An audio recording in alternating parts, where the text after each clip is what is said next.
नमस्कार, मैं आरब सिंह और आप देख रहे हैं पॉलिटिकल पंचायत। ये जो हमारे पीछे आप जो युवा देख रहे हैं, इनकी नौकरी तो लग जाती है लेकिन ज्वाइनिंग नहीं मिल पाती है। आधे लोगों को मिल जाती है, आधे रह जाते हैं। अभी किस कारण हुआ ये तो आप खुद ही देख लीजिए। हालात क्या है, राजस्थान में डबल इंजन की सरकार है और सरकार कहती है हम युवाओं के वादों पर खरे उतरेंगे और प्रत्येक युवाओं तक रोज़गार पहुंचाने की बात करेंगे, लेकिन जो चयनित हो गए उनको ही नौकरियां नहीं मिल पा रही हैं। हालात इस कदर ख़राब है डबल इंजन की सरकार के अंदर। 2500 पदों के लिए भर्ती निकलती है 2024 के अंदर।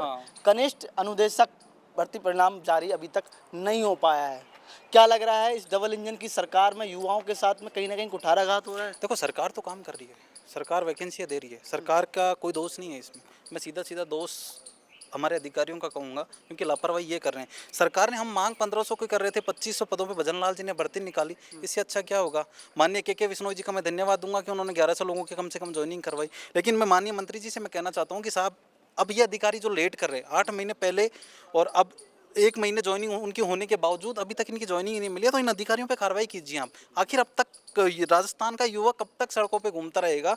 कब तक राजस्थान का कर्मचारी चयन बोर्ड और कब तक डिपार्टमेंट के वो चक्कर काटता रहेगा कि हमें साहब नियुक्ति दो, हमें नियुक्ति दो? साहब, हमारा काम पढ़ाई करना था, नेतागिरी करना हमारा काम नहीं था। लेकिन मजबूर कर दिया इन्होंने हमें इन धरने प्रदर्शनों के लिए कि हम डिपार्टमेंट बार बार आके हमें बैठना पड़े। साहब, हमें भी बार बार शर्म आती है कि हम डिपार्टमेंट पे आके, हम हमारा ही डिपार्टमेंट है, हम उस पे आके धरना दें।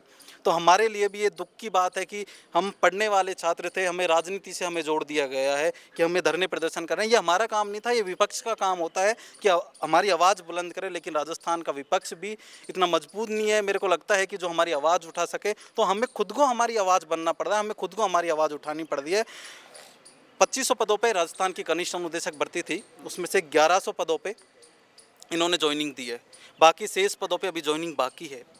जब हमने डिपार्टमेंट हम पता करते हैं तो बोलते हैं कि अगले वीक निकाल दी जाएगी, अगले वीक निकाल दी जाएगी, अगला वीक इनका तारीख पे तारीख मिलती रहती है, लेकिन कभी परिणाम जारी नहीं होता। मतलब यूं कहें कि सरकारों पर ब्यूरोक्रेसी हावी है हाँ, राजस्थान में। हाँ, राजस्थान में हावी है। मैं कहता हूँ कि जो भी अधिकारी हैं, जो दोषी हैं, कार्रवाई करो, बेधड़क होकर कार्रवाई करो। राजस्थान की जनता आपका स्वागत करेगी सरकार का। लेकिन मेरे ये समझ नहीं आती कि सरकार कार्रवाई क्यों नहीं करती ऐसे अधिकारियों पे।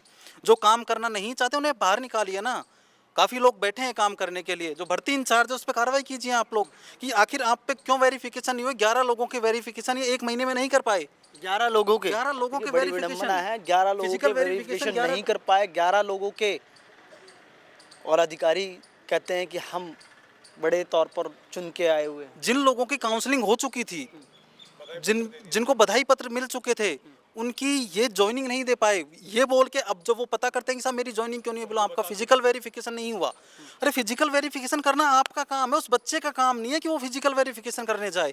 आप जाते वहाँ पे फिजिकल वेरिफिकेशन करने। ऐसे 12 बच्चे बचे हुए थे जिनको 1 महीने में बेचारों को अब तक ज्वाइनिंग नहीं मिली है। वो लटक रहे हैं, भटक रहे हैं इधर उधर कि साहब हमें ज्वाइनिंग कम मिलेगी, हमें ज्वाइनिंग कम मिलेगी। लेकिन जवाब देने वाला यहाँ कोई हो तो उससे जवाब मांगे। साहब सुबह से बैठे हैं लेकिन अब तक कोई मिलने नहीं आया अंदर से। डायरेक्टर साहब अंदर बैठे हैं लेकिन अब तक मिलने नहीं आया कोई। हम हमारी जो मांगे थी उसका ज्ञापन हम पहुंचा चुके थे। हम सुबह से यहाँ शांति से बैठे हैं और हम तब तक बैठे रहेंगे जब तक हमारी मांगे पूरी नहीं होगी। ये इनका ही विभाग है, राजस्थान कौशल एवं आजीविका विकास निगम। और इसके मंत्री राजस्थान में अगर बात करें तो कर्नल राज्यवर्धन सिंह राठौड़, के विश्नोई हैं। और बात करें केंद्र की तो जयंत चौधरी के पास में ये विभाग। हाँ, आज हम शाम को माननीय के विश्नोई जी से भी हम मुलाकात करेंगे और इन तमाम अधिकारियों की हम शिकायत देंगे कि साहब कार्रवाई कीजिए। अब पानी सर से ऊपर निकल चुका है, अब कार्रवाई होनी चाहिए और हमें नियुक्तियां मिलनी चाहिए, हमारा परिणाम जारी होना चाहिए। एक व्यक्ति को तैयारी करने में लंबा वक्त लग जाता है, आपकी तो लगता है धीरे धीरे उम्र निकलती चली जा रही है। क्या लग रहा है कि ये सरकार नौकरी दे पाएगी, नहीं दे पाएगी? सर, हम इंतजार कर रहे हैं बहुत दिनों से और कई बार आंदोलन कर लिए। कभी जयपुर जाते हैं, कभी जैतपुर जाते हैं, किलेरा में से कहीं पे भी नहीं मिल रहा है। हम परेशान हो चुके हैं, हमारा लास्ट सांस है ही। डबल इंजन की सर जी। जब हम पिछली बार हमारी मांगों को लेकर हम डिपार्टमेंट आए थे, हमारा ये साथी था, इसका एक्सीडेंट हो गया था। आज भी आप इसके चेहरे पे देख सकते हो, ये घाव देख सकते हो जी। जब हम हमारी मांगों को लेकर इन अधिकारियों के पास आते हैं तो हमारे अंदर हड़बड़ी होती है, हमारे अंदर एक डर बैठा हुआ होता है कि हमारा भविष्य का क्या होगा। उस चक्कर में काफ़ी बार हमारे साथियों का एक्सीडेंट हो जाते हैं। 3 बच्चों का एक्सीडेंट हुआ था। इस भर्ती के चक्कर में 3 बच्चों का एक्सीडेंट हो चुका है आरएसी के अंदर, जो यहाँ आते हैं और वापस लौटते टाइम उनका एक्सीडेंट हो जाता है। अब देखिए विडम्बना, देखिए इंतज़ार करते हैं कि एक लंबा वक्त लगता है, तैयारी करो, फिर उसके बाद एग्ज़ाम दो, एग्ज़ाम के बाद उसके बाद में नंबर आता है, कहीं जाके चयनित होते हैं, फिर डॉक्यूमेंट्स वेरिफिकेशन, तमाम वो सारी चीज़ें प्रक्रियाएं चलती हैं, एक लंबा वक्त हो जाता है। अब जब नौकरी मिल ही गई है तो उसके बाद में जो अधिकारी हैं वो ज्वाइनिंग नहीं दे पा रहे हैं। हालात इस कदर ख़राब है, आधों को दे दी गई, आधे बेचारे भटक रहे हैं। और कईयों का जब आते हैं यहाँ पर अपने विभाग के पास में आते हैं, अधिकारियों से कहते हैं कि भैया नौकरी दो, इंतज़ार की अब घड़ियाँ बहुत हो चुकी हैं, तो कई बार एक्सीडेंट भी देखने को मिलते हैं। ये भाई साहब हैं, इनके साथ में भी कई दुर्घटना घटित हो चुकी है। कहाँ एक्सीडेंट हुआ था आपका? सर रोड के ऊपर बाइक फिसल गई थी, यहाँ आके वापस निकल रहे थे तो उस टाइम, तो अब क्या करें, आना तो पड़ता ही है विभाग के पास कि जॉब तो चाहिए ही चाहिए। घर वाले बोल रहे हैं काफ़ी समय का टाइम हो गया, 8-8 महीने, मतलब कुछ और देखो, या तो कुछ करना है तो करो, इसके भर्ती के पीछे कुछ नहीं होगा। सब डिमोटिवेट हो चुका है। हमें उम्मीद अब नहीं लग रही है इस भर्ती से कि ये कंप्लीट कर देंगे इसको। विभाग से कोई जवाब नहीं है इस चीज़ का। कोई जवाब नहीं कोई दे पा जवाब नहीं है, बिल्कुल भी कोई जवाब नहीं है, रहे। 1% यानी भी। कि हालात इस कदर ख़राब हैं कि ब्यूरोक्रेसी इतनी हावी है जिसकी आप कुछ कह नहीं सकते। राजस्थान में डबल इंजन कहीं ना कहीं फेल होता हुआ दिखाई दे रहा है। यहाँ तक कि कुछ कैंडिडेट ऐसे भी हैं जिनका काउंसलिंग हो चुका है, काउंसलिंग के बाद भी जिनके पास काउंसलिंग हो चुकी है, उसके बाद उनका क्या है कि जो पदस्थापन आदेश है वो जारी नहीं किया गया है। सेम मेरा मामला है, मेरा पदस्थापन जारी नहीं हुआ है। मैं इनके लिए यहाँ भी मिला हूँ, डायरेक्टर साहब से मिला हूँ, अपने कमिश्नर साहब से मिला हूँ, जोधपुर जाके भी मिला हूँ, लेकिन जोधपुर में भी मतलब कोई गोलमोल जवाब है। मैंने सर मेरा लिखित में दे दीजिए। उन्होंने एक मेरा कारण बताया कि आपके नाम पे FIR दर्ज है। मैं पहले एक अतिथि अनुदेशक में था, तो FIR में मैंने वहाँ क्लियरिफिकेशन दे दिया। इन्होंने मेरा पुलिस वेरिफिकेशन मांगा कि 14 तारीख को रिजल्ट जारी हुआ था, प्रतिस्थापन जारी हुए थे, तो 14 को इन्होंने मेरा पुलिस वेरिफिकेशन मांगा था, तो मैंने पुलिस वेरिफिकेशन दे दिया। उसमें ओके रिमार्क है, किसी तरीके का कोई पेंडेंसी नहीं है। उसके बाद क्या है कि उसके बाद एक लिस्ट आई थी 29 तारीख को, उसमें मेरा प्रतिस्थापन आदेश जारी होना था। मुझे भी लगा था कि होगा उसमें, लेकिन उसमें भी मेरा प्रतिस्थापन आदेश जारी नहीं है। मैं बार बार इनको कॉल कर रहा हूँ, बार बार फिजिकली जाके मिल रहा हूँ, डायरेक्टर साहब को मिल रहा हूँ, भर्ती प्रभारी को मिल रहा हूँ, लेकिन उसमें मेरे को कोई किसी भी तरीके का कोई रेस्पॉन्स नहीं कि आपका नाम आएगा या नहीं आएगा। मेरा काउंसलिंग हो चुका है, मेरा प्रतिस्थापन, सिर्फ प्रतिस्थापन होना बाकी है। कॉलेज मुझे अलॉट हो चुका है, वो उन्होंने बता दिया है कि मेरा भरतपुर कॉलेज मिला है, उच्चैन कॉलेज मिला है। तो इसके लिए मैं बार बार मिला हूँ, मैंने आज इनको फिर से मैं दूंगा।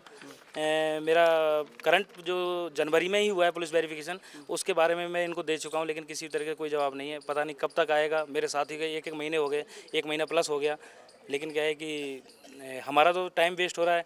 ऊपर से क्या है कि प्रोविजनल काल हमारा तो बढ़ ही रहा है, आर्थिक मानसिक सब तरीके से गुजर रहे हैं। बार बार आते हैं चले जाते हैं, आते हैं चले जाते हैं, कोई रेस्पॉन्स नहीं। देखिए आर्थिक मानसिक तो होना ही होना है, क्योंकि इतना लंबा वक्त हो जाता है। पहले तो तैयारी करो, उसके बाद में जब नौकरी लग जाए और उसके बाद ज्वाइनिंग नहीं मिले तो सबसे बड़ी विडंबना देखने को मिलती है कि अंदर से आदमी घुटन महसूस होती है, उम्र निकलती चली जाती है। क्या कहेंगे, क्या लग रहा है कि राजस्थान में कहीं ना कहीं व्यवस्थाएं सही तरीके से नहीं सर, 8 महीने हो गए, अभी तक कोई कुछ नहीं हो रहा DV के बाद में।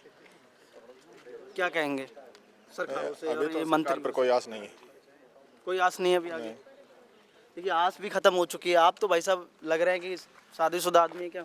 नहीं सर, फिर हमारे इंतजार है शादी का? जी सर, नौकरी लग जाए फिर घर वाले शादी वादी के लिए देखे हैं। हाँ। अभी बात वगैरह चल रही है कहीं, तो वहाँ पे भी ये अभी ज्वाइनिंग के वजह से चक्कर में लटके हुए हैं। अब क्या कहें सर, इसके लिए हम बार बार आते हैं, कभी जयपुर, कभी जोधपुर, कभी यहाँ, फिर सब हर जगह हमें निराशाजनक जवाब मिलता है। कहीं ना कहीं साफ तौर पर झलक रहा है ये दर्द। चेहरे पढ़कर देख सकते हैं कि जिस तरीके से तैयारी करी, उसके बाद इंतजार किया कि अब नौकरी मिलेगी, अब शायद अपने परिवार का भविष्य संभालेंगे, और जो परिवार ने जिस तरीके से मेहनत करके पढ़ाया लिखाया आगे बढ़ाया, उनका भविष्य सुनहरा करने का मौका है, लेकिन कहीं नहीं तरीके से कर पा रहे। क्यों? ज्वाइनिंग नहीं मिल पा रही है, आधे लोगों को कर दी गई और आधे को नहीं मिल पा रही है। राजस्थान में क्या हालात है ये आप खुद तय कर सकते हैं। आप कहाँ से आई मैम? मैं राजस्थान श्री गंगानगर से। गंगानगर से। देखिए गंगानगर से आई हैं यहाँ पर और अपने विभाग के पास बैठी हुई हैं, इंतज़ार कर रही हैं। अधिकारियों से कहा जा रहा है, बार बार धरने प्रदर्शन हो रहे हैं और एक लंबा वक्त तो हो चुका है, 8 महीने गुजर चुके हैं, अभी तक कोई जो है भर्ती ज्वाइनिंग का कोई वो नहीं हो पाया है। बहरहाल सरकार इस पर क्या संज्ञान लेती है, अधिकारी क्या आगे इस प्रक्रिया को बढ़ाने की कोशिश करते हैं? आप लोगों ने अंदर जाके बातचीत करी? सर हाँ, हमने ज्ञापन तो दे दिया है, लेकिन अभी तक कोई भी रिस्पांस नहीं है वहाँ से। कि हम लोग सुबह से यहाँ आए हुए हैं और सुबह ही आते ही हमने सबसे पहला काम यही किया था, ज्ञापन दिया वहाँ पे और मिलने के लिए भी बात रखी है। अभी तक कोई भी हमसे मिलने नहीं आया, जबकि मंत्री जी अंदर ही बैठे हैं, लेकिन डायरेक्टर साहब मिलना ही नहीं चाह रहे हैं यार डायरेक्टर साहब कोई मिलना नहीं चाह रहे। अभी तक। मतलब हालात इस कदर ख़राब हैं कि पहले जी अब तो मीडिया से हमें उम्मीद बची है कि वो हमारी बात वहाँ पे जाके रखे डायरेक्टर साहब से कि आखिर कब तक हमारी ज्वाइनिंग मिलेगी। सर आपसे उम्मीद है कि आप उनसे जाके सवाल करोगे, मीडिया सवाल पूछेगी उनसे, ऑन कैमरा अगर वो जवाब देंगे तो हम संतुष्ट हैं। जी हम यहाँ से जाने के लिए हमें कोई राजनीति नहीं करनी, हम अपनी नौकरी चाहते हैं। शब्दों में कहा जाए तो वो अधिकारियों की मनमानी है, इसके अलावा और कुछ है नहीं।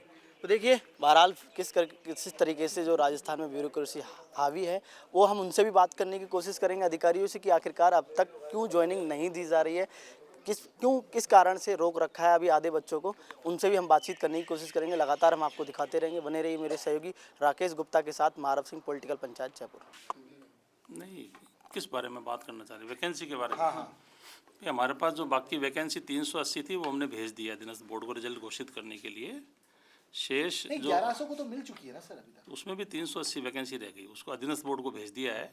नहीं, 2500 में से 11 मतलब 1100 को तो हो चुकी है। हाँ। तो 2500 की वैकेंसी थी। हाँ, तो वो अभी डिटेल मेरे पास नहीं है, मैंने आपको यही कहा था कि अभी मेरे पास डिटेल होगी तो मैं बात करूंगा। अभी हमने 380 वैकेंसी भेज दी है अधीनस्थ बोर्ड को और रिजल्ट घोषित करेंगे। नहीं, जो 2500 का मैं इतना ही बता सकता हूँ अभी आपको। अरे आप इस पद पर बैठे निदेशक के पद पर 2500 की वैकेंसी है। अभी मैं इतना ही बताऊँगा आपको और मेरे पास कोई वर्जन नहीं है। हमारे पास जो वैकेंसी आ गई है वो हमने भेज दी है।